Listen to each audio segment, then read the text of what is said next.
Mesdames et messieurs, bienvenue. C'est la principale actualité de cette semaine au Mali, la suspension des activités politiques et également à caractère politique sur l'ensemble du territoire national. La décision rendue publique mercredi dernier a été justifiée par des raisons d'ordre public.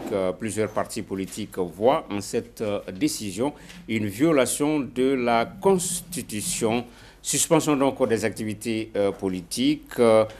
Abus ou mesures de préservation de l'ordre public, c'est la question que nous allons aborder avec nos invités. Maître Cheikh Omar Konaré, avocat. Maître, bonsoir. Bonsoir. Docteur Mahamadou Konaté, universitaire. Bonsoir, docteur. Bonsoir. Amadou O. Diallo, journaliste qui vient à l'instant même de nous rejoindre. Bonsoir, Amadou. Bienvenue.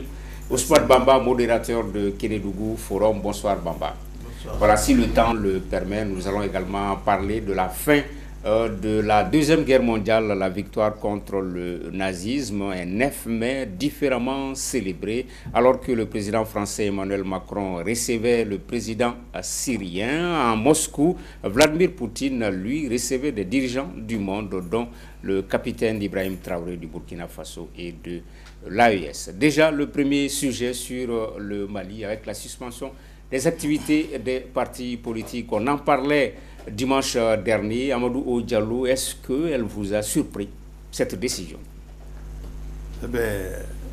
D'abord, je salue les téléspectateurs et téléspectatrices qui nous regardent en ce moment. Pour la décision de suspension des partis politiques, je dirais que ce n'est pas surprenant, compte tenu de l'évolution de la situation sur le terrain. Alors, il était dans le devoir des autorités de prendre des dispositions pour éviter des situations désagréables, parce que la tension, l'adrénaline commençait à monter. Ceux qui réclament, comme on le dit, l'application de la Constitution, même si moi je mets ça entre guillemets, et ceux qui pensent qu'ils n'ont pas le droit de le faire. Donc le niveau de tension avait atteint un certain niveau, avait atteint un seuil qu'il faille nécessairement mettre un bémol pour éviter des situations regrettables. Oui, docteur Konaté, il fallait mettre un bémol pour éviter des situations regrettables, pense Amadou Diallo. Et vous, comment est-ce que vous l'avez perçu, cette décision de suspension des activités politiques? Je pense que c'est évidemment une tentative de casser la dynamique créée par la volonté de la plupart des partis politiques maliens d'en appeler à la nation et au sens de la raison des autorités afin que leurs droits constitutionnels soient respectés et afin que les propositions qu'ils ont faites pour la révision de la charte des partis politiques soient prises en compte. Et enfin, pour que la promesse une fois faite et prise pour aller à l'élection présidentielle soit enfin tenue. C'est cela que je vois et je regrette que ce soit par une violation encore de la Constitution et de la loi qu'on soit passé pour poser ce qu'il appelle un bémol. C'est vraiment un mauvais exemple que nous continuons de voir posé par nos premiers responsables. D'accord. Bamba, premier commentaire à chaud sur cette décision-là? D'abord, pour cette décision, moi je pense que c'est une décision à laquelle tout le monde s'attendait au regard de l'évolution de la situation. Il ne fallait pas laisser le mouvement démocratique et les clandestins dérouler toute leur stratégie, parce que ça aurait pu nous amener très loin. Mais si on en est arrivé là, je crois que les partis politiques ne doivent s'en prendre qu'à eux-mêmes, parce que leur posture n'a pas été, de mon point de vue, élégante. Nous avons vu des situations pareilles en 91, où il y avait un désaveu entre l'armée et une bonne partie de la population. J'ai dit une bonne partie de la population. L'armée n'a pas pris son temps à se justifier. Elle est venue à la conférence nationale pour présenter ses excuses au peuple. On est reparti sur de nouvelles bases et aujourd'hui nous avons une armée complètement en phase avec son peuple. Moi j'aurais voulu une posture aussi élégante comme celle-là de la part des partis politiques. Quel parti politique aujourd'hui sérieux peut nous dire que toutes les critiques adressées à l'encontre des partis politiques ne sont pas vraies? je pense qu'ils auraient dû sortir ou créer l'occasion pour dire nous avons compris et nous prenons l'engagement devant le peuple de mieux nous organiser. Les partis ne l'ont pas fait et je pense aussi que quand on parle des partis politiques, on sent une certaine solidarité qui n'aurait pas dû être. Les bons défendent les mauvais. Laisse-moi terminer parce que c'est un tour de table. Non, c'est extrêmement important, quitte à le prendre sur mes temps à venir. Donc les partis politiques, pour moi, devraient copier un peu le mode d'organisation des ordres socio-professionnels, l'ordre des avocats, l'ordre des médecins, là. Ils auraient dû avoir une structure au sein vraiment des partis qui essayent de mettre de l'ordre un peu dans la création même. Parce que des partis de gré, des partis de famille, des partis de 2 ou 3 personnes sont venus créer des partis politiques au vu et au su des grands partis qui n'ont pas défendu leurs fonctions, qui les ont laissés. Et aujourd'hui, la plupart des critiques que nous adressons, c'est des critiques qui s'adressent à ceux qui savent qu'ils ne sont pas des partis politiques, dont les récépissés ne sont que dans les poches, qui n'ont ni siège ni rien, mais auprès desquels on a quand même quelques grands partis qui auraient pu essayer de faire l'ordre un peu. Donc c'est ce que je reproche aux partis politiques. Et cette décision, de mon point de vue, elle était attendue et il fallait qu'elle soit là pour éviter au pays d'aller à des escalades. D'accord. M. Konaré, sur la décision. Oui, bonsoir à tous. Vous savez, derrière cette bataille engagée par les partis pour le respect de la Constitution se profile en vérité une bataille pour la conquête du pouvoir. Les militaires sont là depuis 5 ans. Le bruit court que 5 ans renouvelables vont encore être donnés au président de la transition. Or, dans 5 ans, la plupart des ténors politiques actuels auront dépassé l'âge constitutionnel de se porter candidat. Cet âge est fixé à 75 ans. Donc, les partis ont compris qu'il fallait se lever pour qu'une élection présidentielle puisse se tenir et que les ténors puissent avoir la chance de s'y présenter. D'où les derniers développements qui ont été d'ailleurs provoqués par cette tentative la rumeur de dissolution prochaine des partis. Alors, il se trouve que le pouvoir politique en place ne peut pas les regarder entreprendre des actions qui ont abouti à la chute de Ibeka. La place de l'indépendance est une place symbolique de ce soulèvement populaire qui a renversé Ibeka. Donc si vous ne pouvez pas dissoudre les partis, si vous ne pouvez pas suspendre les partis, le minimum c'est de réflexe d'autodéfense, c'est d'interdire les activités des partis politiques afin que la justice prenne le relais contre ceux qui braveraient une telle décision. D'accord. Donc je résume, c'est une lutte pour le pouvoir politique qui est engagée. Les partis ont leurs moyens. Le pouvoir politique en place se défend. D'accord. Parce que lui, et ses actions sont plus visibles parce qu'il dispose de l'appareil de l'État. Ok. Voilà. D'accord. On va cette fois-ci, on va faire dans le sens inverse, pour toujours rester avec vous. Si on peut s'appesantir sur la pertinence ou l'impertinence de cette décision de suspension, parce qu'on l'a vu, elle est intervenue mercredi dernier pendant le Conseil des ministres, mais vendredi, il y avait une manifestation sur le boulevard de l'Indépendance, et bien avant, lors du meeting raté du Palais de la Culture, les deux camps, la tension était vraiment montée d'un cran. Au regard de tout cela, qu'est-ce qu'on peut dire en termes de pertinence, selon vous, d'impertinence de cette décision de suspension?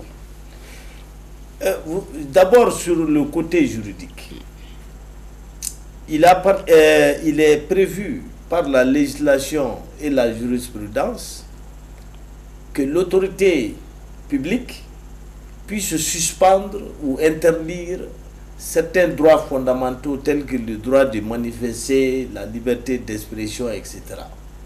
Mais cette interdiction doit être enfermée dans des délais. La jurisprudence du Conseil d'État ou de la Cour constitutionnelle en France est claire là-dessus. Il faut des délais. Or, dans notre cas, il n'y a pas de délai. On a dit jusqu'à nouvel ordre. D'accord.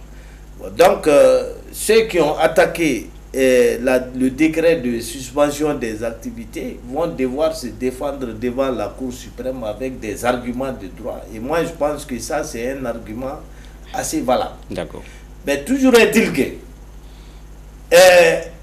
quand vous avez affaire à mener un combat contre un pouvoir établi, il ne faut pas trop compter sur la justice. La justice fait partie des moyens de l'État. Voilà, donc à mon avis, il faut des solutions politiques pour sortir de cette ornière-là. C'est le début d'une confrontation. Pour l'instant, c'est le pouvoir qui a le dessus. Parce qu'on a vu, on a vu les partis politiques renoncer à leurs manifestations. On n'a pas vu des gens dans les rues. Et par conséquent, nous considérons que pour l'instant, les partis ont perdu une bataille. D'accord. Docteur Konaté, est-ce qu'on peut voir la chose sous le prisme de l'État, sous le regard de l'État? Il y a deux camps, c'est bipolarisé. Il y a une frange qui a dit gare à celui qui va venir manifester au niveau du boulevard de l'Indépendance. Une autre frange a répondu, le Mali n'appartient à personne, nous allons et advienne ce que pourra. Est-ce qu'on peut voir, selon le prisme de l'État qui dit il faut mettre un terme à cette escalade-là entre les deux parties, ou bien vous pensez que peut-être elle est allée au-delà de ses prérogatives, l'État, en suspendant les activités politiques? Alors, si vous regardez qui sont les porteurs de cette mise en garde du côté de ceux qui s'opposent à la manifestation des partis politiques, vous verrez que ce sont les gens du pouvoir. Ce sont des membres du CNT, d'un organe de la transition. Ce sont des chargés de mission. Même si ce n'est pas le gouvernement. Parce que c'est le gouvernement qui a pris la décision. Le CNT, ce n'est pas le gouvernement. Je dis bien, c'est des organes de la transition. D'accord. Ils font tous partie des autorités de la transition. C'est le même camp. Voilà, c'est le même camp opposé à cette liberté pour les partis politiques de s'exprimer librement et d'agir conformément à la loi. Donc, quand vous prenez en compte donc, le profil de ceux qui ont vociféré sur les réseaux contre la liberté des autres, vous comprendrez que c'est peut-être quelque part une mission commandée. Et puis, vous prenez en compte aussi le nombre de ces protestateurs, qui est quand même une infime minorité, on peut le compter du bout des doigts. Et de l'autre côté, vous avez des centaines de partis politiques qui sont organisés, qui ont obtenu légalement une place publique pour venir s'exprimer. Alors, je ne vois pas à quel équilibrisme le gouvernement veut jouer. Il y a d'un côté ceux qui ont le droit de manifester et qui ont mobilisé le peuple malien pour ce faire. Et puis de l'autre côté, vous avez un groupuscule de gens qui veulent les en empêcher. Je crois que le devoir du gouvernement, c'était de faire respecter la loi, d'empêcher ces fauteurs de troubles, de nuire à l'exercice des droits des autres. Donc ça c'était la voie, à mon avis, indiquée pour le gouvernement d'intervenir dans la poursuite de l'intérêt général. C'est pour montrer que il a compris son rôle constitutionnel, il a compris son rôle moral, c'est de veiller, bien sûr, au respect des lois, mais aussi d'accorder un traitement égalitaire entre les citoyens. Je vous rappelle que ces gens-là, ceux qui sont exprimés contre les manifestations des partis politiques, ont eu par le passé à s'exprimer eux-mêmes. Ils ont organisé dans les régions des groupes, enfin, des manifestations, des cérémonies de tout genre pour dire qu'ils soutiennent la transition. Personne ne leur a dit qu'ils n'avaient pas le droit. Jusqu'au CICB, ils ont appelé des Maliens à venir dire leur ras-le-bol vis-à-vis d'un gouvernement qu'ils trouvaient être à la solde de ses intérêts personnels. Donc tout ça, ça s'est fait. D'accord. Voilà. Pourquoi, quand il s'agit pour les autres de faire pareil, et ils sont les élus de Dieu qui décident qui a droit, qui n'a pas droit de le faire. Pour terminer, si vous permettez, sur le plan juridique, sur le plan juridique, je ne crois pas qu'il faille aller même au-delà de ce que dit la loi. La charte des partis politiques est toujours en vigueur et son article 47 dit clairement, expressément, qui est habilité à suspendre les activités politiques. C'est le tribunal, ce n'est pas le gouvernement. D'accord. Amadou Diallo, si on regarde aussi l'État, c'est la préservation de l'ordre public, de la quiétude. On avait aussi vu des appels à manifester, émanant peut-être des réseaux, des groupes terroristes. De ce point de vue-là, peut-être certains pourraient comprendre la posture prise, adoptée par le gouvernement. Non. Moi, je pense que la vidéo qui a fait le tour des réseaux ces derniers temps, concernant la sortie de Mamadou Bakary Sangaré, dit Blaise, président de la CDS, je pense que ça suffit pour comprendre la situation politique actuelle du Mali. Et pour conclure ce qu'il a dit, moi je dirais tout simplement, il faut retirer aux partis politiques leurs récépissés. Parce que ça ne sert à rien de créer des forces politiques pour conquérir légalement le pouvoir politique, exercer un pouvoir d'État à travers les urnes et en même temps faire la promotion de la conquête du pouvoir par la rue. C'est vraiment illogique. Un parti politique s'est créé pour conquérir légalement le pouvoir par les urnes. C'est les mêmes partis politiques qui foulent au pied la Constitution qui garantit cette loi et ces droits-là. Moi, je ne comprends plus. On est dans quelle république? On est dans quelle république au Mali? Quand bien même que les mêmes gens, en 2017, ont défendu, touchez pas à ma Constitution, en 2020, qui marchent sur la même Constitution, et aujourd'hui qui revendiquent la démocratie et la liberté d'expression et la liberté et le respect de la Constitution.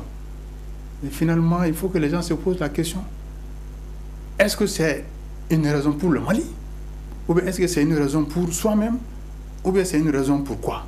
D'accord. Parce que finalement, ce qu'il faut comprendre, au Mali, quand on est dans les affaires, tout est rose. Mais dès qu'on sort, tout est négatif. Ceux qui étaient au devant du M5 étaient avec Ibeka. On séjournait dans son gouvernement. Mais il a fallu qu'il sorte du gouvernement pour qu'il passe à l'opposition. Et aujourd'hui, pendant la même transition, c'est les mêmes gens qui étaient du gouvernement.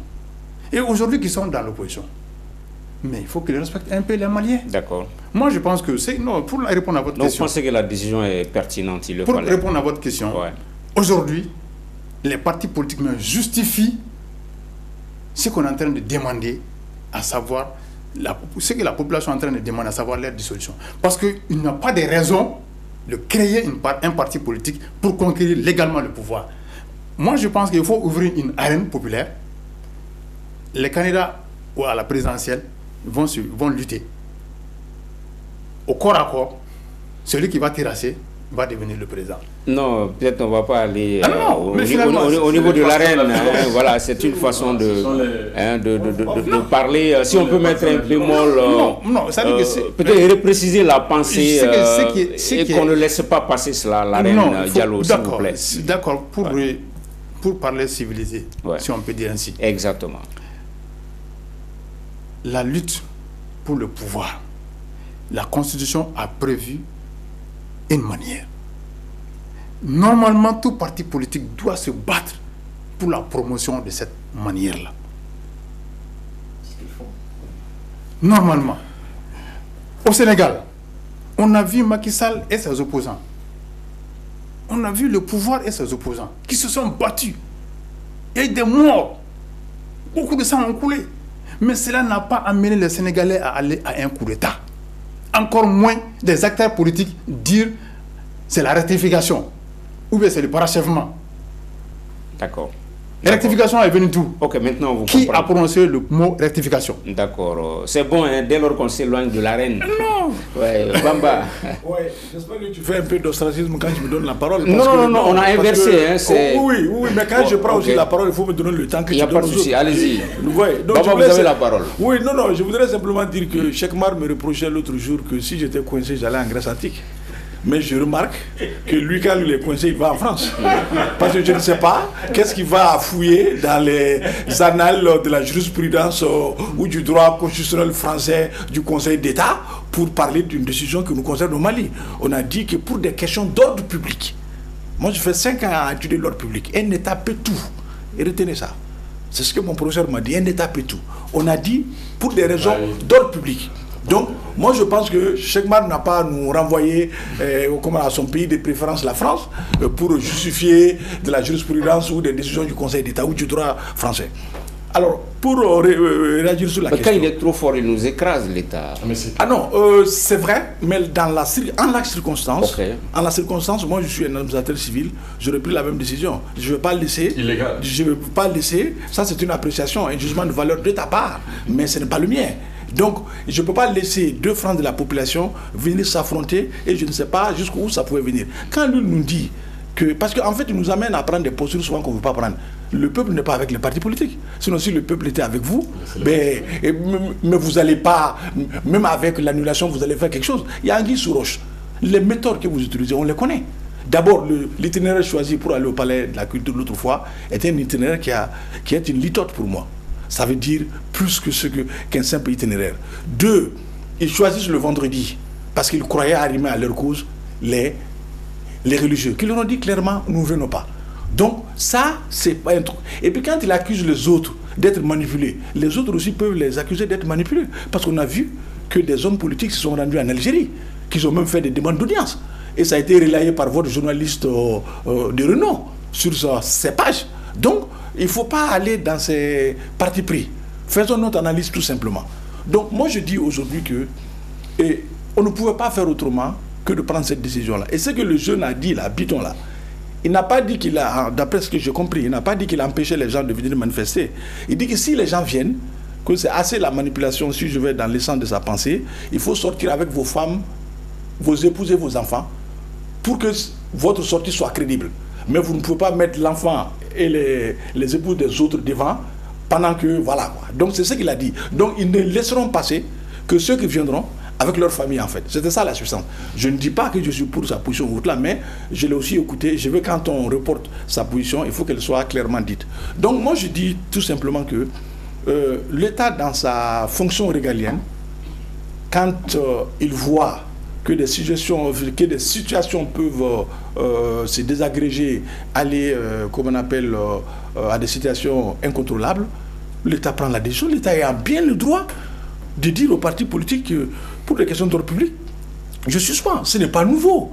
Et les gens pensent que comme Cheikh Mar aime la France là, il fait ses références. Pourquoi il n'a pas pris la référence quand Macron a dissous en 2003 en Conseil des ministres un parti politique, Civitas?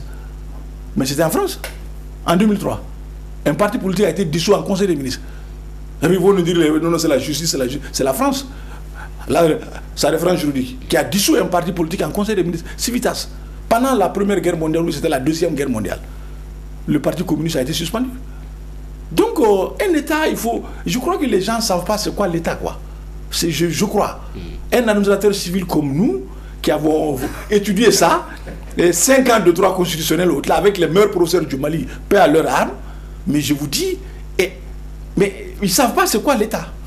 Voilà. D'accord. On aime bien cette formule hein, de l'État. L'État peut tout. Hein, quand il est trop fort, il peut nous écraser. Quand il se fait mou également, on peut se faire écraser par lui. On revient un peu dans le même sens. On pose la question avec vous. Est-ce qu'on peut dire que l'État a tiré les enseignements peut-être de ce qui s'est passé avec le régime Ibrahim Boubacar Keïta. Il aurait vu la chose venir, ce qui l'a poussé à anticiper à travers cette décision-là, si on peut l'entrevoir ainsi. Non, tu poses la question à la bonne personne. Moi, je suis membre du mouvement démocratique. Même si aujourd'hui, je soutiens la transition, qui n'est d'ailleurs pas nouveau parce que mon parti, dans toutes ces instances, a fait des motions de soutien à la transition. Je ne comprends pas pourquoi quelques groupuscules prennent ce parti en otage pour ne pas aller dans le sens voulu par les militants. Et ça aussi, c'est un autre débat. Parce que quand on parle de démocratie, il s'agit de respecter aussi la volonté des militants de son parti. Moi, mon parti, dans toutes ces instances récentes, en 2021 et récemment, a adopté des motions de soutien à la transition. Mais on ne sait pas pourquoi. Ça veut dire quoi? Le comité exécutif que nous avons dans nos textes est chargé de mettre en œuvre les conclusions, les décisions issues de nos instances. Mais je ne sais pas quelle est cette prise en otage. Donc moi, je suis dans mon rôle de soutenir la transition parce que mon parti même l'a voulu. Donc, pour revenir à votre question, vous pouvez me la rappeler un peu, s'il vous plaît? Oui, c'était l'État fort, l'État non faible. Est-ce que l'État tire les enseignements de ce qui est arrivé? L'État tire les enseignements. Je disais tantôt, oui. Ouais. Merci pour la réminiscence. Je disais tantôt que j'étais du mouvement démocratique. Vous savez, on a des méthodes de la clandestinité, des méthodes que nous avons utilisées en 91. Si on les laissait se dérouler, je vous assure que le pouvoir aurait eu des problèmes. Et donc je crois que c'est tirant les leçons de la connaissance des hommes, quand on a demandé à un de nos vieux camarades quelle était sa stratégie ou leur stratégie, il a bien dit, nous n'allons pas dévoiler notre stratégie. Et donc je sais qu'il y avait une stratégie qui était en train de se mettre en œuvre. Il y avait, comment on appelle, des briques qui étaient en train de se déposer les unes sur les autres. Si on les laissait, ça allait construire un mur entre les Maliens. Et c'est pourquoi on a voulu prendre la décision. Ok, on va revenir dans ce sens. Amadou Diallo, c'est vrai, maintenant il y a plus ou moins une certaine accalmie. On apprend que le Conseil national de transition peut-être se réunit en plénière en début de semaine, lundi. Tout cela peut nous amener où? Est-ce que vous pensez que c'est le calme avant la tempête?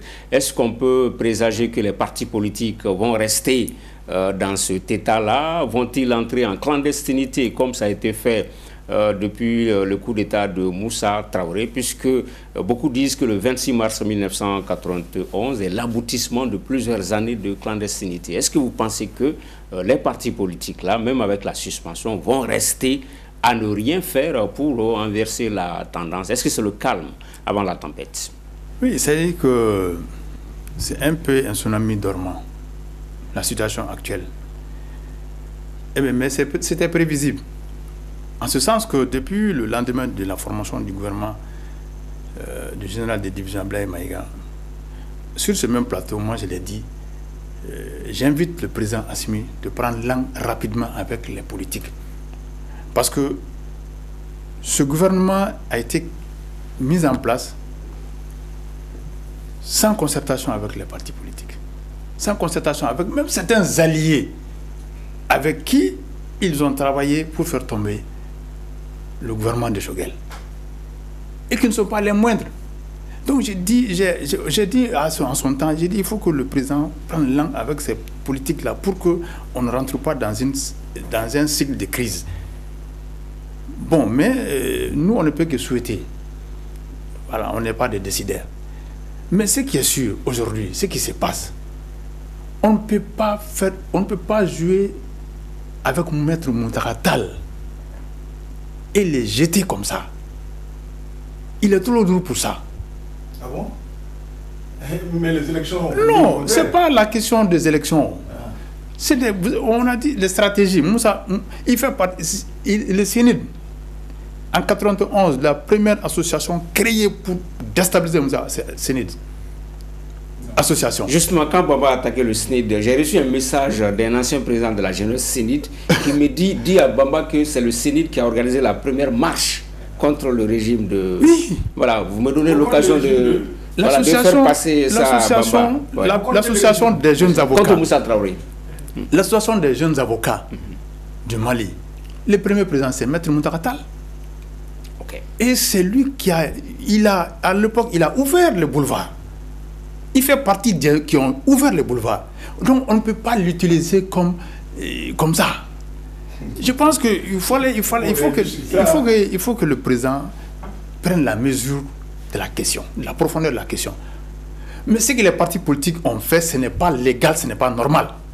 Ça, je tiens à le dire. D'accord. Je le tiens toujours parce que on ne peut pas arriver, si on est dans cette situation aujourd'hui, de transition, c'est eux qui l'ont voulu. C'est eux qui nous ont amenés au coup d'État.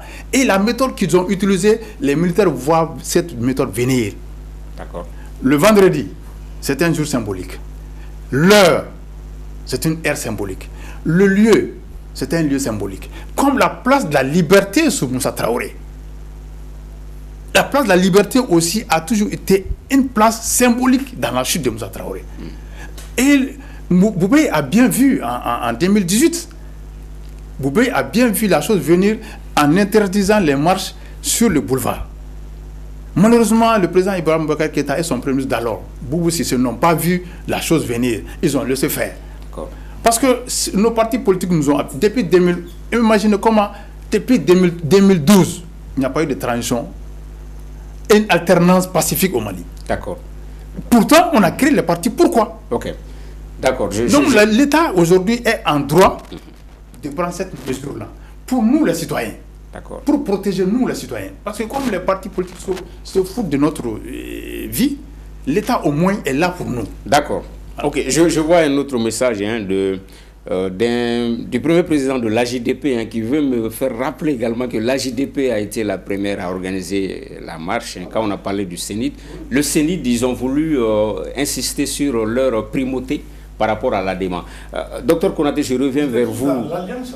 Oui, c'était l'Alliance. Docteur Konaté, je reviens vers vous. Selon vous, qu'est-ce qui peut se passer dans la tête des politiques? C'est vrai, ils avaient un meeting le vendredi.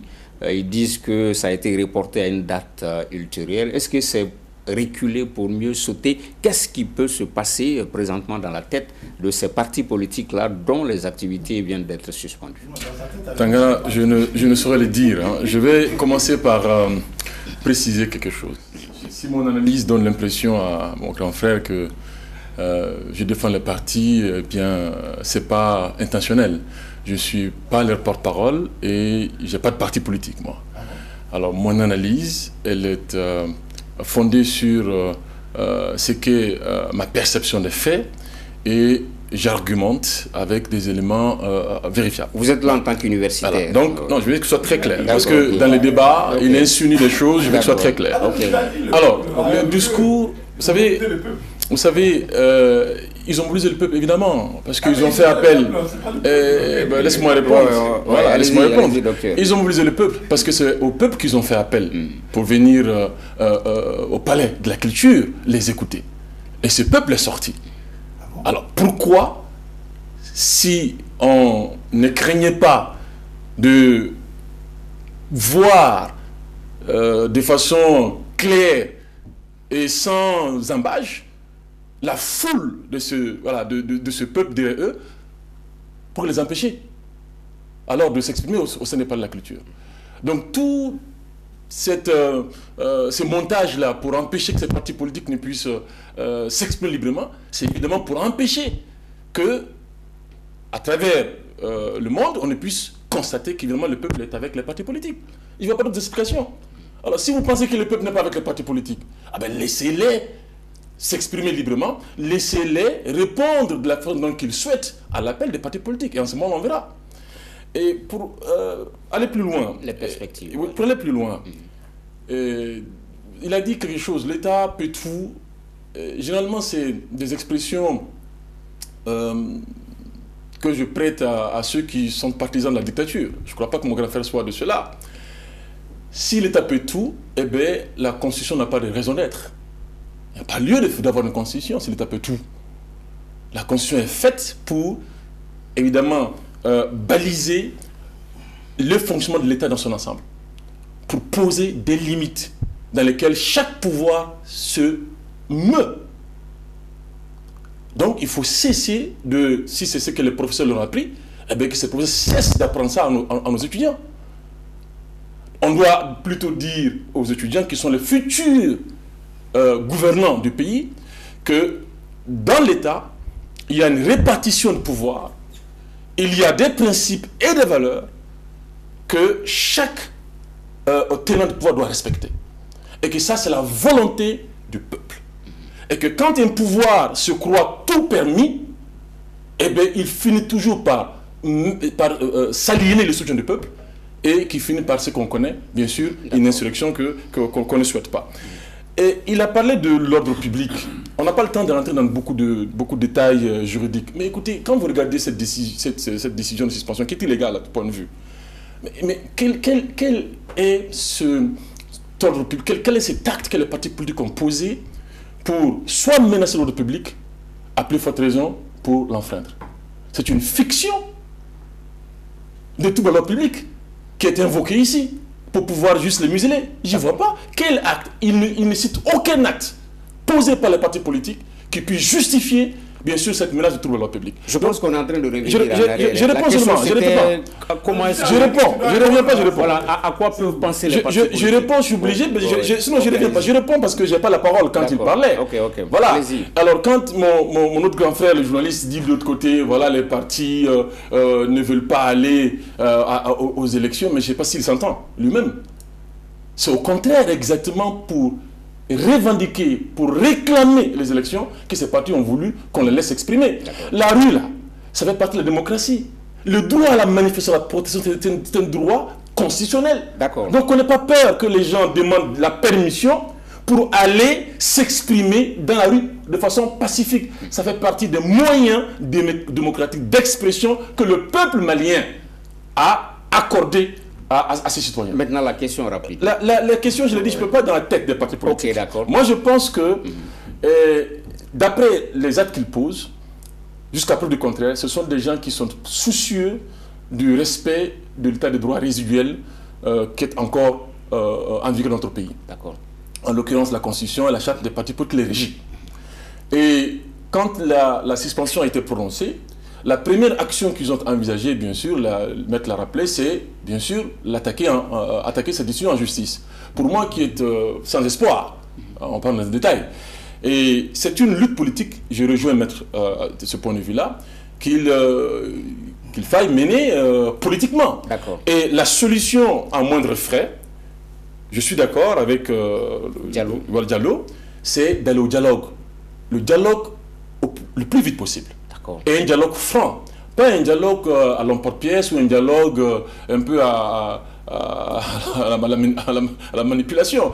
Ça ne nous permet pas d'avancer ou d'avoir des vraies réponses aux questions qui nous préoccupent. Bon, je vais vous donner la parole, mais on va juste laisser... Non, je vous donne la parole, mais on laisse Maître Konaré réagir pour son tour. Et après, je vous donne la parole. Par rapport aux perspectives, est-ce que la velléité de soulèvement a été étouffée? Est-ce que, voilà, la crise elle est derrière nous? J'aimerais rebondir sur deux insinuations de Bamba.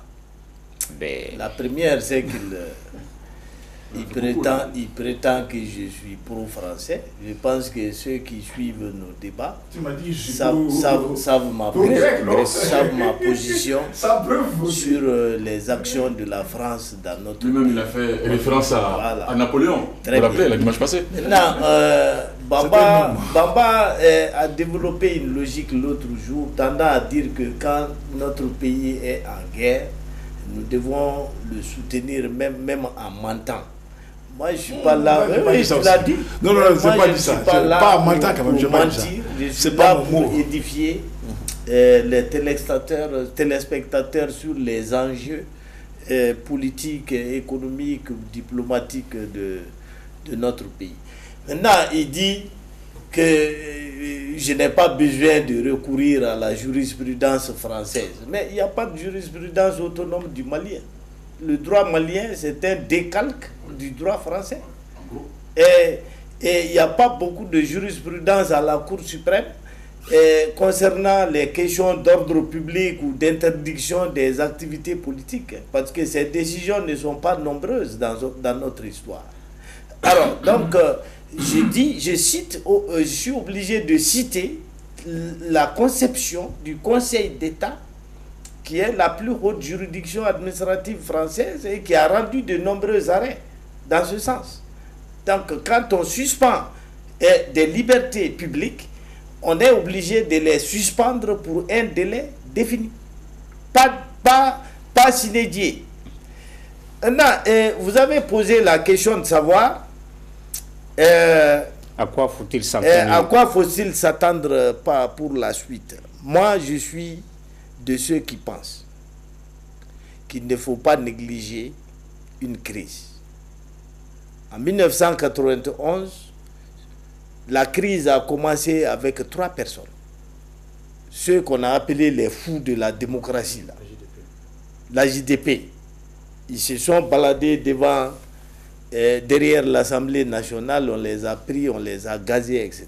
Mais après, l'affaire a dégénéré. Sans vous couper, justement, le président de l'AJDP, il est notre invité, hein, à 21h, Malik Sow. Voilà. Donc l'affaire a dégénéré par la suite. Aujourd'hui, tout le monde sait que les partis politiques sont décriés. Je suis le premier contempteur de ces partis-là, même si je suis contre leur dissolution. Tous les secteurs sont décriés. Voilà. Donc les partis politiques n'ont pas grand monde aujourd'hui. Mais il ne faut pas laisser la crise dégénérer.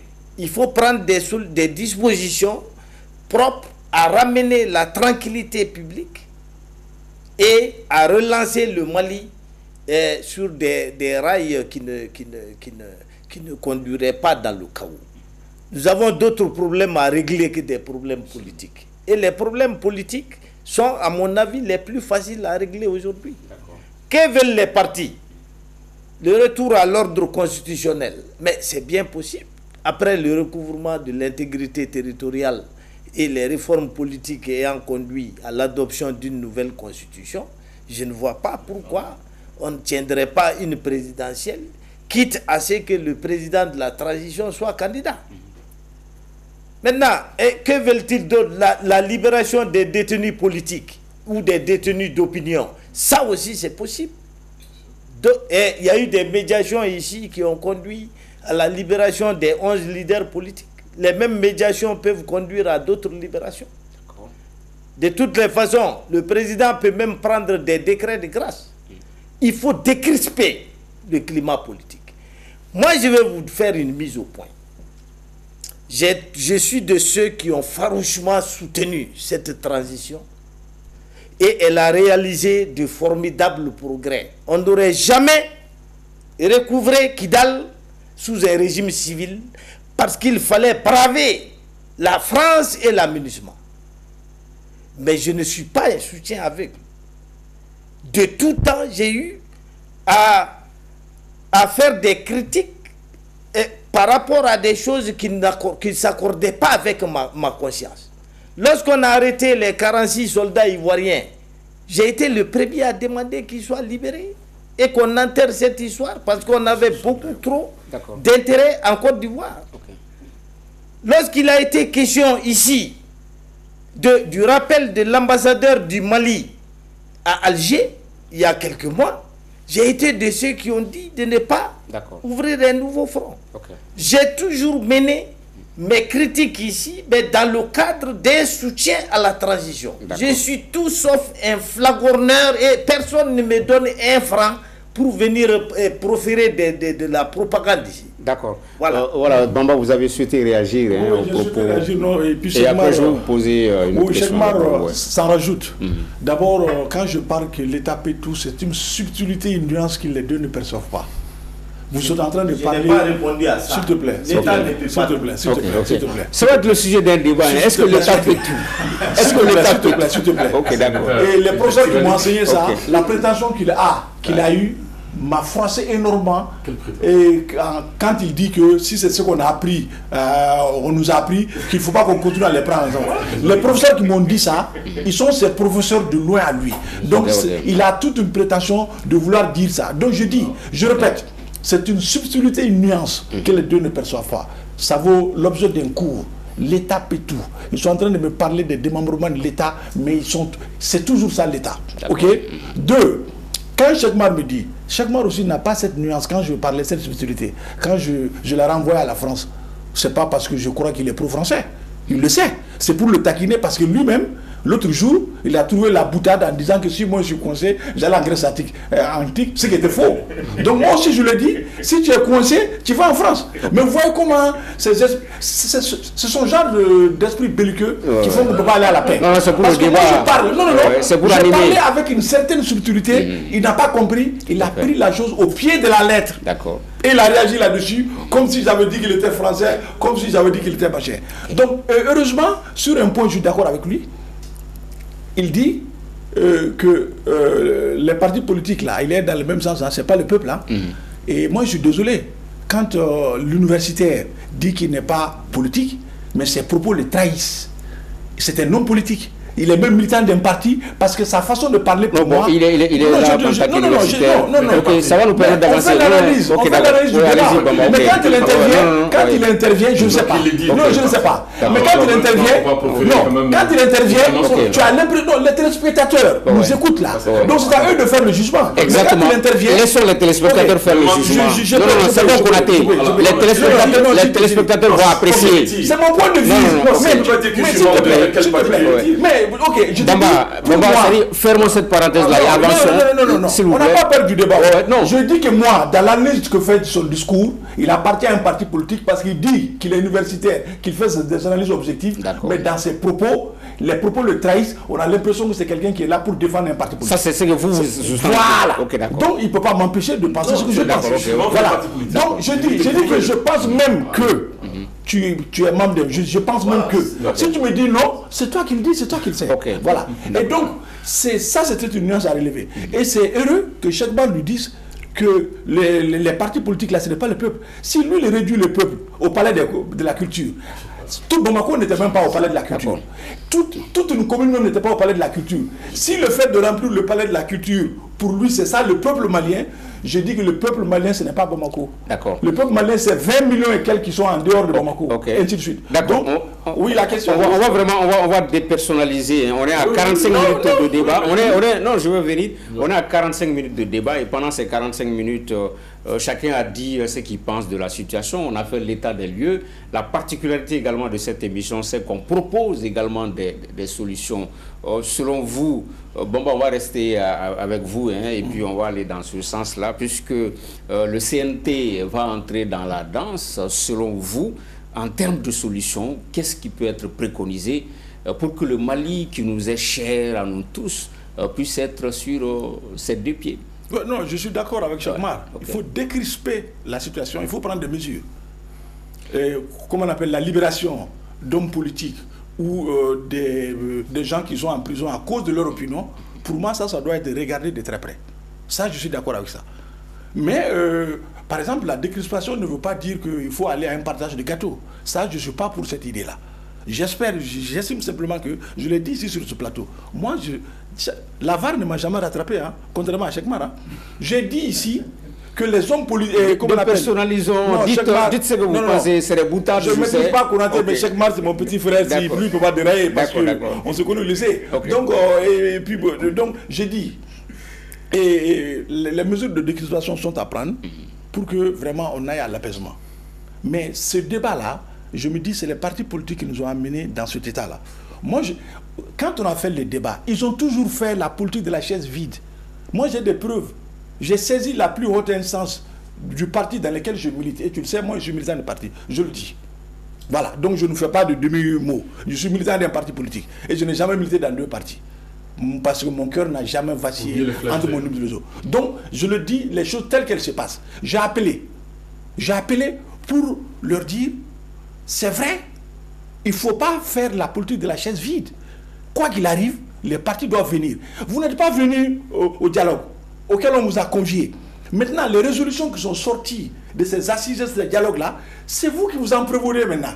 Vous dites non, c'est ce qu'ils ont dit. Mais quand on vous a appelé, vous étiez où? Vous avez refusé de venir, non? Donc vous êtes mal placé pour vous prévaloir des décisions qui sont issues de ces assises-là. Parce que vous avez fait la politique de la chaise vide. C'est aussi simple.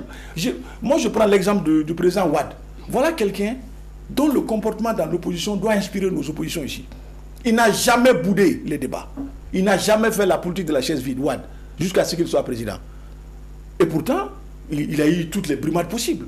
Mais notre opposition, c'est le cœur. On vous dit que la nation se réunit pour débattre de tel ou tel aspect. Vous dites que vous ne venez pas parce que... Mais vous ne pouvez pas être à la place de ceux qui sont au pouvoir. D'accord. Et ils comprennent les choses telles qu'ils les comprennent, ils agissent comme ils comprennent les choses. Donc, chaque fois qu'on parle de Mali, n'acceptez pas de vous mettre à la lisière. Venez donner vos points de vue. Vous ne le faites pas. Au moment où on prend ces décisions, après vous dites oui, et c'est eux-mêmes qui ont dit ceci, c'est eux-mêmes qui ont dit cela. Pourquoi vous n'êtes pas venu faire entendre votre voix? L'ancien Premier ministre l'a dit, au lieu d'être dans la rue pour dire ceci, cela, là.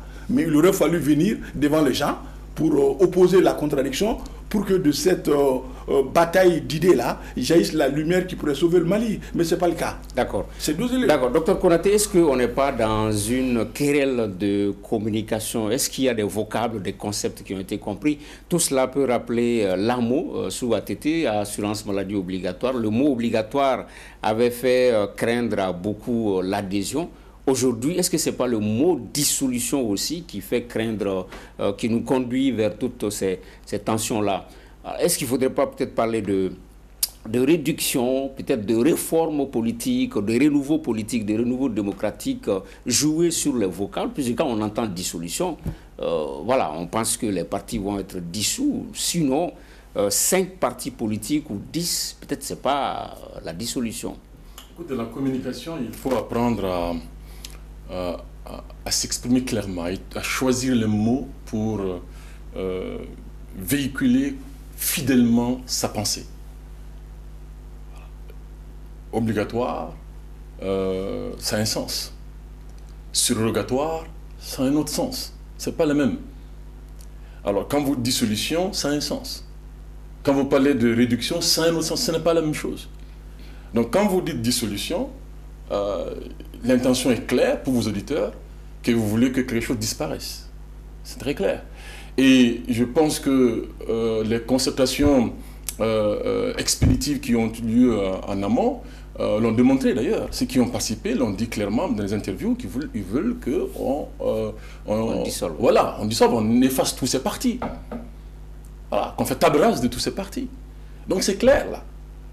Maintenant, la question pour les partis politiques, c'était est-ce que cette nouvelle revendication n'est pas conflictuelle avec celle issue des assises auxquelles faisait référence Bamba, qui, elle, était beaucoup plus légitime par son assiette, j'ai envie de dire, participative, de participation des citoyens, et qui ont demandé de réduire le nombre de partis politiques. Ça, c'est la question. Les partis politiques pensent que c'est totalement contradictoire. Et que ce n'est pas ces constatations expéditives qui doivent remettre en cause cette demande faite par les assises de 2021. C'est vrai, certains partis n'ont pas participé, mais d'autres l'ont fait. La plupart de ceux qui l'ont fait, c'est ceux-là aujourd'hui qui disent « nous ne sommes pas d'accord qu'on jette à la poubelle ce que nous avions demandé il y a seulement 4 ans ». C'est ceux-là qui disent qu'ils ne sont pas d'accord avec ça. Mais ça aussi, il faut le dire. Moi, je pense qu'il est quand même très sympathique de faire partie d'un parti politique et de prendre son aise à le vilipender sur la place publique. Ce serait peut-être mieux qu'on donne la parole aussi à ceux du même parti pour dire ce qu'ils pensent. Le Sénégal, on y fait référence de temps à autre. Il ne faut pas oublier que le PASTEF a manifesté dans la rue, a contesté les décisions de l'administration dans la rue. Et que même là-bas, il y avait des velléités de certains militants à ce que les militaires prennent le pouvoir. Et qui l'ont dit expressement. Mais la différence, c'est quoi? Konaté, sauf qu'un jour, le PASTEF était devant les grilles du palais. Et on se rappelle ce discours de Sonko. Voilà, on se rappelle ce discours de Sonko pour qui le pouvoir était tombé, mais ils ne l'ont pas pris ce jour-là aussi. Je ne me pas laisser terminer. Okay. La différence, ce n'est pas. C'est-à-dire, vous tapez sur le mauvais côté. Vous tapez sur le mauvais côté. Laissons-le terminer, laissons-le. Ouais. Non, vous tapez sur le mauvais côté. Konaté. Donc, la différence, c'est quoi? C'est qu'au Sénégal, c'est la justice qui a sauvé la situation. C'est la justice qui s'est assumée à la fin, qui a joué son rôle d'arbitre pour éviter le pire. C'est ça la justice. Ici, la Cour constitutionnelle... Laissons-le terminer, Diallo. Allez-y, Konaté. Ici, chez nous, malheureusement, on n'est pas encore arrivé à avoir ce type de justice que nous souhaitons tous de tout cœur. On ne l'a pas encore eu. Ça va peut-être venir. Pour l'instant, il n'y a pas le feu. Nous sentons tous qu'il y a quelque chose de très dangereux qui plane sur nos têtes et qu'il faut tout faire pour que ça ne dégénère pas. Nous sommes à cette conjoncture actuellement. Alors, il n'y a pas à penser que les partis politiques sont déjà en train de fomenter des complots pour déstabiliser les... Non, il faut sortir de ces fantasmes. Non, s'il vous plaît. Non, il faut sortir de ces fantasmes-là. Ok, allez-y. Les gens... Non, mais les vôtres... Non, mais les vôtres le sont autant. Laissons-le terminer. Terminez. Non, il faut sortir. Non, il faut sortir de ça. Il faut prendre les gens au mot et au pied de leurs actes. Pour l'instant, les actes qui sont posés sont des actes à mes yeux républicains. D'accord. Très rapidement. Ok. Très ça fait un peu longtemps aussi. Non, pas du tout. Je comprends. Je parle assez autant que les autres. Allez-y. Allez-y. Donc, il faut quand même, je pense, savoir raison garder et revenir à des meilleurs sentiments. La violence, à mon avis, l'État, le gouvernement a intérêt à ce qu'elle ne soit pas cultivée par qui que ce soit, surtout pas par les personnalités qui incarnent l'autorité publique. D'accord. Je termine sur ça. Okay. La vidéo de Biton Koulibaly, je ne voulais pas le nommer, c'est lui qui l'a nommé. Dépersonnalisons le débat, franchement. Moi, j'aurais aimé qu'on dépersonnalise. C'est une vidéo à laquelle il a fait référence. Désolé, c'est pas... Chacun peut aller la visionner de lui-même. Il a dit plus que ce qu'il a. Il a dit, tous ceux qui vont oser venir manifester, ils l'apprendront. Non, j'ai dit, s'il vous plaît. Non, s'il vous plaît. Allez-y, dépersonnalisons. Laissons-le terminer rapidement et dépersonnalisons, puisque Biton, il n'a pas dit ça sur Africa. Hein, je voudrais vraiment pas que... non, mais que les gens... Allez-y. Ce qu'il dit de cette vidéo n'est pas correct. Que les gens aillent la visionner d'eux-mêmes, verront que c'était un appel clair à la violence. Et c'est ce que je déplore dans les propos. Ok, merci Dr Konaté. Merci Omar Konaré. Maintenant, que ce soit la suspension, la réduction ou la dissolution, est-ce qu'on n'est pas dans l'ordre normal des choses? Puisque quand on fait référence à l'histoire politique du Mali, de 1968 à 1991, c'était l'UDPM. Union démocratique du peuple malien, même s'il y avait démocratie, on disait que c'était un régime militaire, les gens, on les mettait en file, en rang, ils votaient. De 92 jusqu'à pendant plus de 30 ans, c'était le mouvement démocratique, c'était la démocratie. Est-ce qu'il y a aujourd'hui du mal à dire qu'après 35 ans de pratique, il faut rénover, il faut innover, il faut aller dans une autre façon de faire? Comment se fait-il que les uns et les autres ne puissent pas s'entendre sur ça dès lors qu'on a l'impression que c'est un peu dans l'ordre normal, naturel de l'évolution historique du Mali? Non, vous posez une question très intéressante, mais le problème c'est que les gens ne réfléchissent pas de la même manière. L'autorité en place parle de refondation, de refonte des textes, de revue de la gouvernance, etc. et veut mener des choses en ce sens. Mais l'opposition, elle pense que tout ça là, c'est pour se maintenir au pouvoir seulement. Donc, les deux ne peuvent pas se voir. Il faut donc trouver un compromis. Et l'un des compromis, c'est de faire, en attendant la présidentielle, et de faire ce que Bamba n'aime pas, le partage du gâteau. Parce que n'oubliez pas que ces partis-là, ce sont des usines, des usines africaines. Le secrétaire général doit manger, le secrétaire permanent doit être payé. Non, il n'y a pas de niveau qui tienne. Les gens cherchent à manger. Non, s'il te plaît. Les gens viennent en politique pour manger dans nos pays. Les gens viennent en politique. L'idéologie, les idéologies et autres dont parle Bamba là, ça c'est en Grèce antique. C'est pas ici. Voilà, les partis politiques, c'est des raccourcis pour manger. C'est pourquoi Bamba est là-dedans. Bamba voulait être candidat de l'ADEMA, mais il faut payer pour être candidat là-bas. Il a été éconduit, c'est pourquoi il vient nous chanter sa littérature ici. On n'est pas candidat de l'ADEMA si on n'a pas si on n'est pas milliardaire. Pour la petite Parce qu'il faut prouver qu'on peut financer la campagne électorale. On est au courant. Hein? Donc ici, là, la politique, c'est un raccourci pour chercher à manger. C'est tout. Bon, donc, les partis politiques pensent que les autorités veulent les empêcher de manger. Donc pour mettre fin à cette querelle-là, il faut partager le gâteau. Si le gâteau n'est pas partagé, il y aura toujours la crise. Ça, je vous donne mon billet. Voilà. Ok, donc, non, on va aller vers Diallo. Non, s'il vous plaît, non, s'il vous plaît. On va aller vers Diallo et puis préciser également que, Bamba, et préciser aussi que c'est important, et préciser que Bamba ne s'est jamais exprimé en tant qu'Adema, hein. On l'appelle en tant que modérateur.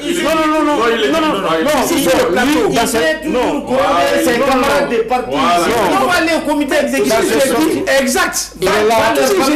Ils sont pas là. C'est vérifiable. Je suis là. Ils sont pas là. Ok, Diallo. Mais vous n'êtes pas de ces partis. Ok, Diallo. La solution. S'il vous plaît. Ouais, Diallo. Non, la solution, s'il vous plaît. On est un peu distrait ce soir sur le plateau. On va écrire la liste des barbares. Oui, la solution pour moi, c'est très simple. Il faut que les individus qui animent ces partis politiques renoncent à des avantages indus. Au Mali, tant qu'on n'est pas aux affaires, rien n'est bon. Tant qu'on n'est pas aux affaires, rien n'est bon. Tout le monde parle, mais tout le monde vit. Tout le monde vit au crochet de l'État. Tout le monde vit au crochet de l'État. Bon, dans ces conditions, est-ce qu'on peut sortir de l'ornière? Ce n'est pas possible. Sur le dialogue, Ibeka, il a fait combien de dialogues? Il a fait venir 10 présidents pour rencontrer les M5 à Bamako ici. Pour leur dire, calmons, il faut calmer le débat. Et Blaise Sangaré l'a rappelé. En larmes, il a intervenu auprès de certains en larmes pour ramener la paix au Mali. Mais on est parti au coup d'État. Donc pour moi, c'est-à-dire le coup d'État, c'est comme si c'est une façon, c'est un raccourci pour beaucoup de gens. Parce que l'alternance politique normale, comme Alpha ATT l'a fait en 2002, ça n'arrange pas les gens. Donc il faut tout faire pour coincer, pour qu'on aille aux... 2012, quand on se réclame démocrate, on ne peut pas faire la promotion au coup d'État. 2012, il y a eu coup d'État. ATT était à combien de jours de la fin de son mandat? On est parti au coup d'État. Et on a applaudi. 2020 encore. Ça, ce n'est plus de l'erreur. Ça, c'est une volonté. Je rappelle à M. Konaté, la désobéissance civile qui a abouti au coup d'État du 18 août, là. Je rappelle, j'ai bien lu et puis j'ai pris même note, je peux lui laisser la désobéissance civile s'apparente donc à une forme de résistance sans violence. Sans violence. Et la paternité du terme est attribuée au philosophe américain Henry David Thoreau. Yes. Et c'est depuis 1849. D'accord. C'est de son livre de 1849. Okay. Donc la désobéissance civile ne veut jamais dire il faut aller à un coup d'État. Ok. Mais ils nous ont amenés au coup d'État. Il a refusé de payer ses impôts à l'État. Non, il ne veut pas attendre ce mot. Je vais répéter jusqu'à ce qu'il accepte. Ils nous ont amenés au coup d'État du 18 août 2020. C'est le M5 et il était là. D'accord. Il a dit, il a assumé. Ok. Il a dit, il a assumé. Voilà. Merci Amadou Diallo. On a 15 minutes pour aborder le deuxième et dernier thème de ce débat du dimanche. La fin de la Deuxième Guerre mondiale et la victoire contre le nazisme, doublement commémorée à Paris et à Moscou, pendant que Emmanuel Macron recevait à Paris son homologue syrien Ahmad El-Sharesh, le chef de l'État russe Vladimir Poutine, lui recevait des dirigeants du monde, dont le capitaine Ibrahim Traoré du Burkina Faso et de l'AES.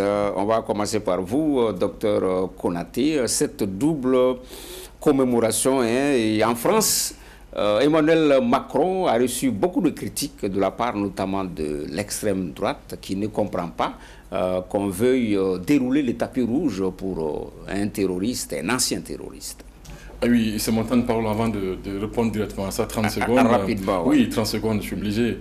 Écoutez, à chaque fois, on charge les partis politiques, on oublie que nous avons des militaires, politiciens au pouvoir qui n'ont pas aussi renoncé à leurs avantages personnel. Et non, s'il vous plaît, il faut être quand même... si vous voulez parler de rénonciation à avantage personnel, il faut parler de façon vraiment équitable. Le problème, c'est que vous n'êtes pas équitable. Voilà, vous n'êtes pas équitable dans votre façon de faire les choses. D'accord. C'est moi qui parle. Non, ok. Non, Bamba, c'est ton point de vue. Non, mais tu as fait plus que ça. Tu as fait plus que ça. Mais bien sûr, tu as fait plus que ça. Ok. Tu as fait plus que ça. Bamba, laissons-le s'exprimer. Vraiment. Voilà, c'est ça, c'est l'habitude. Ils empêchent les gens de s'exprimer. C'est l'habitude. Non, mais c'est l'habitude. Le coup d'État de 2012, s'il vous plaît. Coup d'État de 2012, tout le monde sait que c'est parti d'un quiproquo à Kati. C'était même pas quelque chose, c'est les militaires exclusivement qui ont provoqué ce coup d'État 2012, tout le monde le sait au Mali. Et les partis sont regroupés dans un front pour dire non à ce coup d'État. Et puis vous transformez aussi les faits historiques. Alors, je reviens à la question que vous posez. Exactement, ouais. On n'a pas le temps de répondre tout ça. Et écoutez, je pense que ce que Macron a fait réconforte beaucoup d'analystes africains, y compris moi-même, qui pensent que l'État français, comme beaucoup d'États occidentaux, ne sont intéressés que par les enjeux, si vous voulez, économico-stratégiques pour faire des choix de soutien politique à travers le monde. Voilà ce qui les motive. Tout le monde connaît le profil de ce nouveau patron de la Syrie. Voilà, il vient d'un groupe terroriste qui est soutenu par les Américains, et aussi par les Français. Donc d'un côté, on ne peut pas, je vais être plus précis, au Sahel, on ne peut pas être dans la lutte contre le terrorisme, et puis voilà, au Moyen-Orient, au Proche-Orient, on soutient des groupuscules terroristes, et puis devant lesquels on déroule même les tapis rouges. C'est pas très cohérent tout ça. Donc on comprend que quelque part, ce n'est pas un combat de valeur tout ça. Voilà, c'est vraiment un combat d'intérêt et ça nous avons cessé de le dire. Je déplore que cela soit passé surtout le jour de la commémoration de la fin de la Seconde Guerre mondiale, qui était une guerre quand même de mégalomanie d'un homme, voilà, d'extrémisme, une forme d'extrémisme violent d'un homme, Hitler en l'occurrence. Et on aurait pu, à mon avis, en France, mieux honorer la mémoire des victimes civiles et militaires de cette grande guerre, vraiment en organisant des rencontres citoyennes pour tirer les leçons de ces guerres-là. Parce que nous ne sommes pas, contrairement à ce que certains pensent, à l'abri d'une nouvelle guerre mondiale. Moi, je pense qu'il faut que les gens se remémorent, que les survivants qui sont encore parmi nous puissent parler de ce qu'ils ont vécu, pour que les gens sachent ce qui nous attend si jamais nous tombons dans cet excès.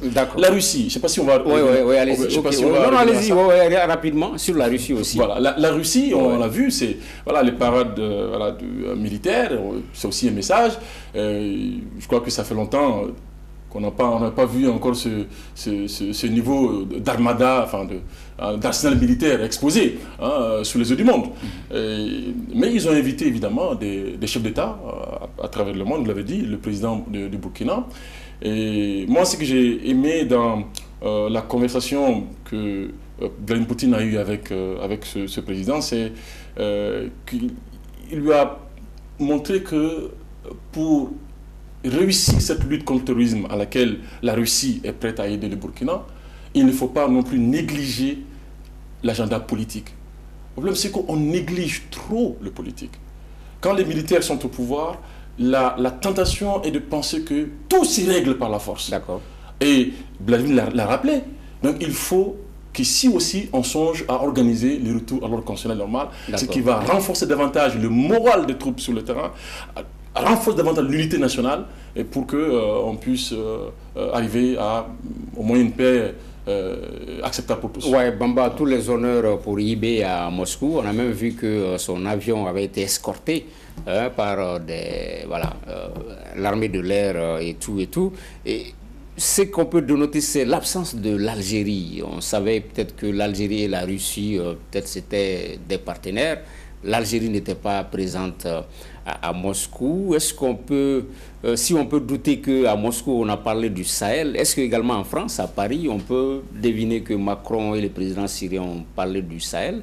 Parce que certains pensent que la France pourrait passer par la Russie, la Syrie, je veux dire, pour revenir dans le Sahel comme elle l'avait fait savoir, hein, par rapport aux deux approches, aux deux destinations.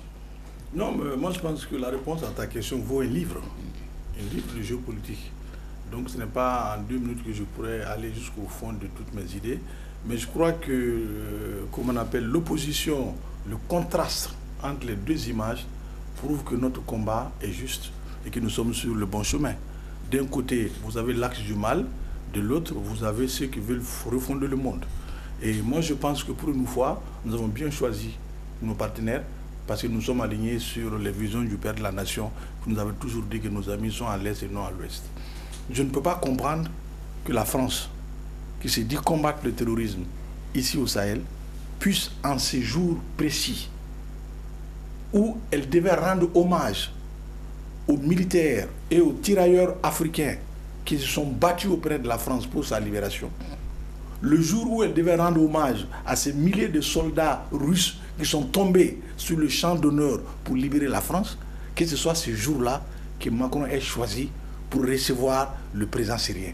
Pour moi, c'est une image d'insulte à la mémoire de nos tirailleurs sénégalais, à la mémoire de tous les combattants pour la liberté. Et ce n'est pas simplement l'extrême droite qui est fâchée en France. Pour moi, c'est toute la France républicaine. Parce que, quand même, ne l'oublions pas, la France, c'est le pays de la révolution de 1789. Et pour ceux qui ont fait droit, ils savent quel est l'impact de cette révolution sur l'évolution du monde aujourd'hui et surtout sur l'évolution des institutions et la démocratie que nous avons aujourd'hui. Voilà. Et donc, cette révolution-là, le pays de cette révolution ne peut pas se comporter de la sorte. Donc moi, je pense que ce n'est pas une bonne chose. De mon point de vue, moi, je pense que la Russie est un don de Dieu pour sauver sa terre. Parce que quand je vois au fil de l'histoire ce que ce pays a pu faire, sans la Russie, nous ne serons pas indépendants en 1960. Il a fallu la pression des Russes pour que cette indépendance aille plus rapidement. Sans l'intervention des Russes, la France parlerait aujourd'hui peut-être allemand. Ok? Mais elle a oublié tout ça. Sans l'intervention des Russes, peut-être qu'aujourd'hui, l'AES, on viendrait nous mettre en sac. De nous autres. Voilà, ils viendraient nous mettre en sac ici. Donc moi, je pense que la Russie, et même les contre-valeurs que l'Europe a à travers, parce que quand on parle d'Europe, l'Europe c'est la France. Quand on parle de l'Union européenne, il n'y a pas d'Union européenne, c'est la France. Donc quand elle ne peut pas reçu quelque chose de la main droite, elle l'a reçu de la main gauche, en partant des institutions au-delà. Donc je ne comprends pas qu'est-ce qui est dans le mental de certains présidents de l'Europe pour penser que le monde doit continuer comme il était depuis 1000 ans et que les pauvres opprimés n'ont pas le droit de se relever et que nos populations n'ont pas droit au bonheur. Ce que nous réclamons chez nous, ce n'est pas autre chose. Nous aimons collaborer avec tout le monde. Moi, j'aime la France. Je ne hais pas le peuple français. Mais la politique de l'État français est une politique haïtienne en Afrique. Donc il faut faire en sorte que nous allions à un partenariat qui permette à nos pays de se développer. Elle agit avec trop de contrastes. Imaginez par exemple l'uranium qui fournit l'électricité en France est extrait dans un pays qui n'a pas d'électricité. L'or, elle est plus productrice d'or pendant qu'elle n'a rien. Non, c'est pas la technologie, mais c'est quelque part une exploitation. C'est du néocolonialisme contre lequel l'AES est une réponse. Pour terminer, je ne souhaite pas que vous lisiez l'invitation adressée à IB comme étant une invitation adressée au Burkina ou à sa personne. Ouais, c'est l'AES. C'est l'AES. Il y avait les 3 ministres de la Défense. Voilà, c'est l'AES. Tous les honneurs qui ont été dus, de mon point de vue, au président IB, que nous félicitons et que vraiment nous congratulons ici, c'est pour moi les honneurs dus à l'AES. C'est aussi une leçon au monde pour leur dire que l'AES, c'est le nouveau partenaire stratégique de la Russie, et que ce n'est pas pour rien qu'on a escorté l'avion de son plus grand représentant pour venir ici. Donc pour moi, c'est l'AES qui a été invité. Et le président Ibrahim, notre président Ibrahim Traoré, vous avez vu dans son intervention, l'interview qu'il a accordée à RT russe, mais il n'a jamais parlé comme étant le président du Burkina. Même quand on a parlé de l'attaque du drone, il n'a jamais dit le drone malien. Il a dit notre drone ou le drone, voilà. Donc, ça veut dire que quelque part, on est en train de construire quelque chose.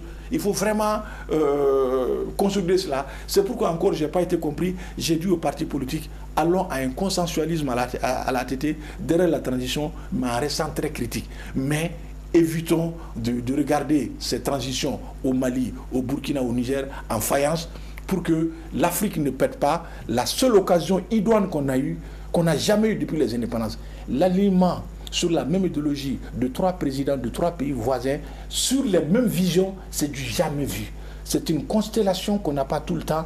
Il ne faut jamais que nous la laissions partir. Et aussi les 2 soutiens à cette même période que nous avons au Conseil de sécurité, à savoir la Chine et la Russie, c'est inédit dans l'histoire politique de l'Afrique. Donc c'est pourquoi nous autres, qui avons vu ça, nous estimons que par tous les moyens, nous devons faire en sorte que cette idéologie-là, en tout cas cette construction de l'AES en une fédération des États, qui va être le premier embryon de la réalisation de l'unité africaine, en tout cas à partir de l'Ouest africain, parte. Et nous, en tant que Maliens, notre fierté est d'autant plus grande que toutes ces grandes choses partent le plus souvent du Mali. Oui, Diallo, on a l'impression que c'est une union, une unité qui se concrétise, hein, puisque au lieu de voir les 3 chefs d'État de l'AES, c'est le capitaine Ibrahim Traoré qui y était au nom de l'Alliance. Et on a même vu que les ministres de la Défense des 3 pays l'ont même rencontré pour lui faire le point.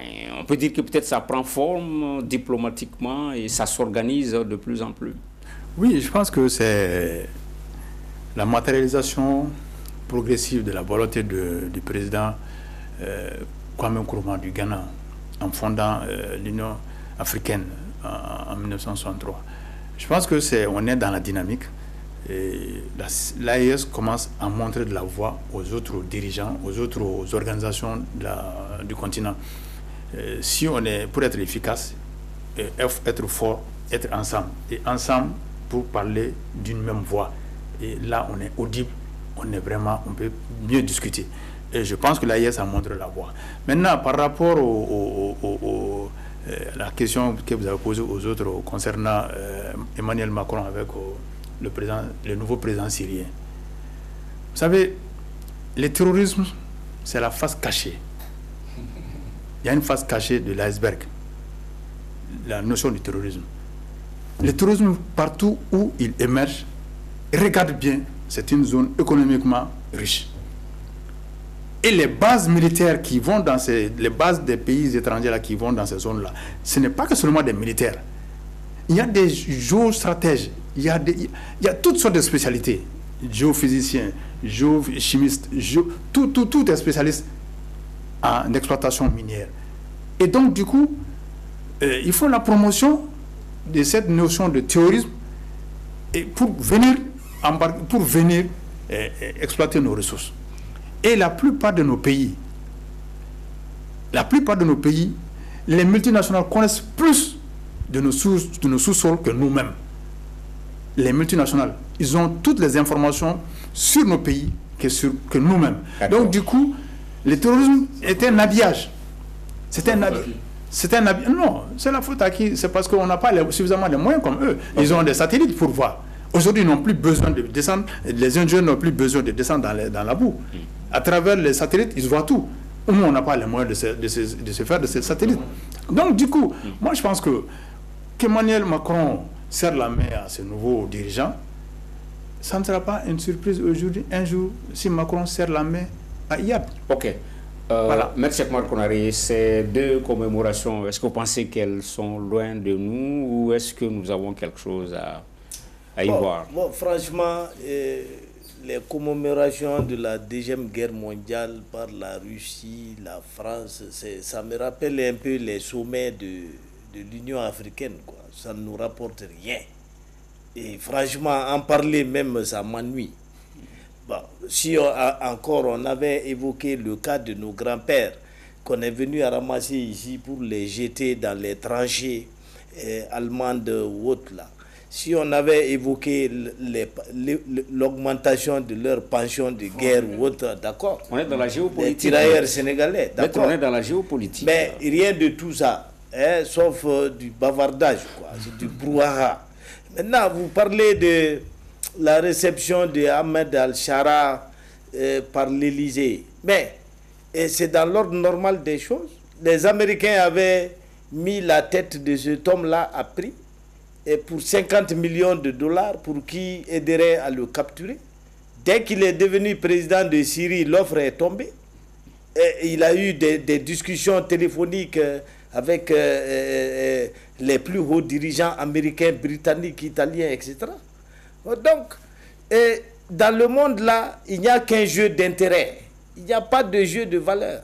Vous comprenez? Un terroriste aujourd'hui peut devenir un imam demain. Okay. Voilà, donc la France cherche son intérêt en Syrie, les États-Unis aussi et d'autres pays. Et Macron a eu la chance de pouvoir recevoir ce chef terroriste-là avant les autres. D'accord. C'est une chance pour lui. Ce sera donc le mot de la fin. Merci d'avoir suivi ce débat du dimanche. Tout de suite à 21h, politique, le débat autour du thème espoir et désillusion de l'ère démocratique au Mali avec Djonkunda Nyakate, ancien secrétaire général de l'ADI, et Mamadou Malik Sow, ancien secrétaire général de l'AJDP. C'est à 21h avec Robert Dissa. Merci d'avoir suivi ce débat du dimanche avec nos invités Maître Cheikh Omar Konaré, Dr Mamadou Konaté, Amadou O Diallo et Ousmane Bamba. Merci de l'avoir suivi. À dimanche prochain, Inch'Allah, sur Africa Télévision, la chaîne du continent.